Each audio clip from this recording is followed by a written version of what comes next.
कहानी का नाम मेहनत का सूरज। किसी छोटे से गांव सूरजपुर में एक किसान रहता था, रामू। रामू का घर मिट्टी का था, छत टूटी हुई और खेत में सूखी दरारें पड़ी थीं। पर उस सूखी धरती से भी ज्यादा प्यासा था रामू का सपना अपनी मेहनत से अपनी किस्मत बदलने का। रामू हर सुबह सूरज उगने से पहले उठ जाता, बैल लेकर खेत की ओर निकलता। गांव के लोग कहते, अरे रामू, अब तो बारिश का नामो निशान नहीं है, तू क्यों इतना पसीना बहा रहा है? रामू बस मुस्कुरा देता, मेहनत कभी बेकार नहीं जाती भैया, आज नहीं तो कल धरती मां दाने जरूर देगी। उसकी बीवी गोमती और एक छोटा बेटा गोलू था। गोमती अक्सर कहती, रामू थोड़ा आराम कर ले, तू दिन रात खेत में ही पड़ा रहता है। रामू जवाब देता, जब तक हाथ चल रहे हैं तब तक मेहनत रुकनी नहीं चाहिए। उस साल गांव में सूखा पड़ गया, बादल आए पर बरसे नहीं। रामू ने जो फसल बोई थी वो सूखकर राख हो गई, बैल भी बीमार पड़ गए और रामू के पास दवाई के पैसे नहीं थे। गांव के कुछ अमीर लोग बोले, अरे रामू, छोड़ दे ये खेती का धंधा, शहर जा, मजदूरी कर, पेट तो भरेगा। पर रामू ने सिर हिला दिया, मैंने मिट्टी से रिश्ता बनाया है, मैं इसे छोड़ नहीं सकता। रामू ने कर्ज लिया, खेत में फिर बीज डाले। इस बार बारिश आई भी, पर ऐसी आई कि सब बहा ले गई। फसल पानी में डूब गई और रामू के सपने फिर टूट गए। उस रात रामू चुपचाप घर के बाहर बैठा आसमान देख रहा था। गोमती बोली, अब क्या करेंगे रामू, सब खत्म हो गया। रामू ने धीमे से कहा, नहीं गोमती, अभी नहीं, जब तक सांस है कोशिश बाकी है। गांव के लोग अब उसका मजाक उड़ाने लगे थे। कभी कहते, रामू की किस्मत तो फटी चटाई जैसी है, तो कभी इसकी मेहनत भी मिट्टी में मिल जाती है। एक दिन जब रामू बाजार गया तो उसका पुराना दोस्त मोहन मिला, जो अब शहर में बड़ा व्यापारी बन गया था।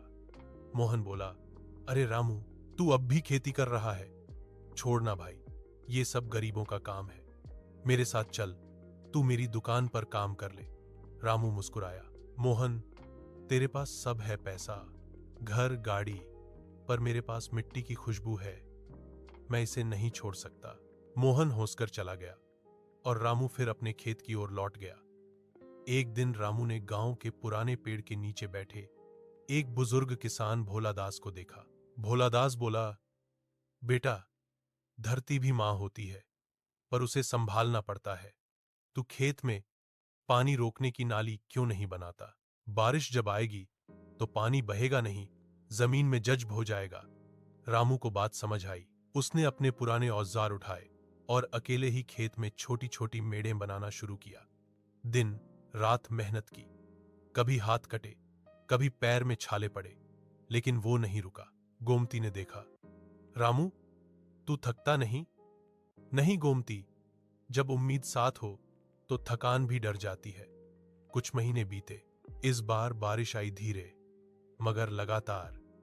रामू के खेत में पानी भरकर नहीं भागा, बल्कि मेड़ों में रुक गया। मिट्टी नम हुई, बीज फूटे और छोटे छोटे पौधे झोंकने लगे। गांव वाले हैरान थे, अरे रामू के खेत में तो हरियाली छा गई। रामू ने मुस्कुराकर कहा, मेहनत का बीज बोया था, अब किस्मत की फसल उग रही है। गोलू रोज खेत में जाकर पौधों को पानी देता और कहता, बाबा, ये हमारे बच्चे जैसे हैं ना? रामू हंस देता, हाँ बेटा, और जब बड़े होंगे तो हमें गर्व देंगे। पर किस्मत की राह फिर मुश्किल हुई। गांव के एक लालची जमींदार रघुवीर सिंह ने देखा कि रामू के खेत की फसल सबसे हरी है। वो बोला, ए रामू, तेरा खेत मेरे खेत के साथ लगता है, मैं इसे खरीदना चाहता हूं। रामू ने साफ मना कर दिया। रघुवीर ने चाल चली रात में उसके मजदूरों ने रामू के खेत में आग लगा दी। सुबह जब रामू पहुंचा तो उसका सारा खेत राख में बदल चुका था। गोमती रोने लगी। गोलू चुपचाप रामू के पैर पकड़कर बोला, बाबा, अब क्या होगा? रामू की आंखों से आंसू गिरे, पर उसने सिर उठाकर कहा, बेटा, जब तक आकाश में सूरज है तब तक मेहनत करने वाला आदमी हार नहीं सकता। आग की लपटों में रामू के सपने जल चुके थे। चारों ओर राख फैली थी, पर उसकी आंखों में अब भी उम्मीद की लौ जल रही थी। उस रात गांव में सबको लगा कि रामू अब टूट जाएगा। कई लोग कहने लगे, बेचारा रामू, अब तो इसका सब खत्म हो गया। किस्मत इस आदमी से मजाक कर रही है। लेकिन रामू ने अगले ही दिन फिर से मिट्टी उठाई। गोलू बोला, बाबा अब क्यों, सब तो राख हो गया। रामू ने कहा, बेटा जब राख होती है तभी उससे नई फसल उगती है। धरती कभी खाली नहीं रहती। रामू के पास अब बीज भी नहीं बचे थे। वो गोमती की पुरानी साड़ी बेचकर कुछ पैसे जुटाता है और गांव के बाहर के एक किसान से कुछ बीज उधार ले आता है। लेकिन इस बार उसने ठान लिया था, अब केवल खेती नहीं करनी, खेती सोच समझ कर करनी है। उसने पुराने पेड़ के नीचे जाकर फिर से भोलादास बाबा से सलाह ली। भोलादास ने कहा, रामू तू मेहनती है पर अब थोड़ी समझदारी जोड़। तू खेत में अलग अलग फसलें उगा ताकि एक फसल खराब हो तो दूसरी बच जाए। रामू ने वैसा ही किया। उसने खेत को 3 हिस्सों में बांट दिया, एक में गेहूं, दूसरे में सरसों और तीसरे में सब्जियां बोई। उसने बारिश के पानी को इकट्ठा करने के लिए छोटे तालाब भी बनाए। दिन रात फिर वही मेहनत शुरू हुई। हाथ छिलते गए, पीठ झुकती गई, पर हौसला सीधा खड़ा रहा। कुछ महीने बाद खेतों में फिर हरियाली छाने लगी। इस बार ना बाढ़ आई ना सूखा।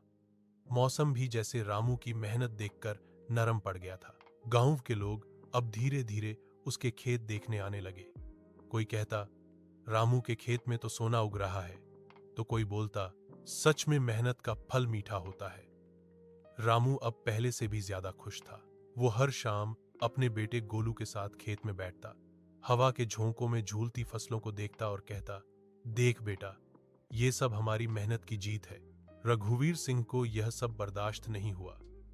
वो सोचने लगा, रामू की मेहनत ने मुझे गांव के सामने छोटा बना दिया है, कुछ तो करना होगा। उसने अपने लोगों से कहा कि रामू की फसल को नुकसान पहुंचाओ, वरना वो गांव के सबसे सफल किसान कहलाएगा। लेकिन इस बार किस्मत रामू के साथ थी।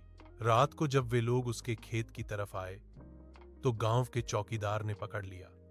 गांव की पंचायत में सबके सामने रघुवीर की चाल उजागर हो गई। गांव वालों ने रघुवीर को डांट लगाई और कहा, रामू जैसा आदमी ही सच्चा किसान है जो मिट्टी को भी सोना बना दे। रघुवीर शर्म से सिर झुकाकर चला गया। रामू की फसल इतनी बढ़िया हुई कि उसने गांव के मंडी में सबसे ज्यादा दाम पर अपनी उपज बेची। उसने अपने सारे कर्ज चुका दिए, घर की छत ठीक करवाई और गांव के मंदिर की मरम्मत भी कराई। गोमती बोली, अब तो किस्मत मुस्कुरा रही है। रामू ने मुस्कुराकर कहा, नहीं गोमती, ये किस्मत नहीं, ये मेहनत है जो अब चमक रही है। गोलू अब बड़ा हो गया था। वो अपने स्कूल में सबको बताता, मेरे पापा सिखाते हैं कि मेहनत करने वाला कभी नहीं हारता। गांव के बच्चे अब रामू के पास खेती सीखने आने लगे। रामू उन्हें समझाता, बेटा जब भी जिंदगी में सब कुछ गलत लगे तो 2 चीजें कभी मत छोड़ना, मेहनत और उम्मीद। एक दिन गांव में बड़ा त्योहार मनाया गया, किसान दिवस।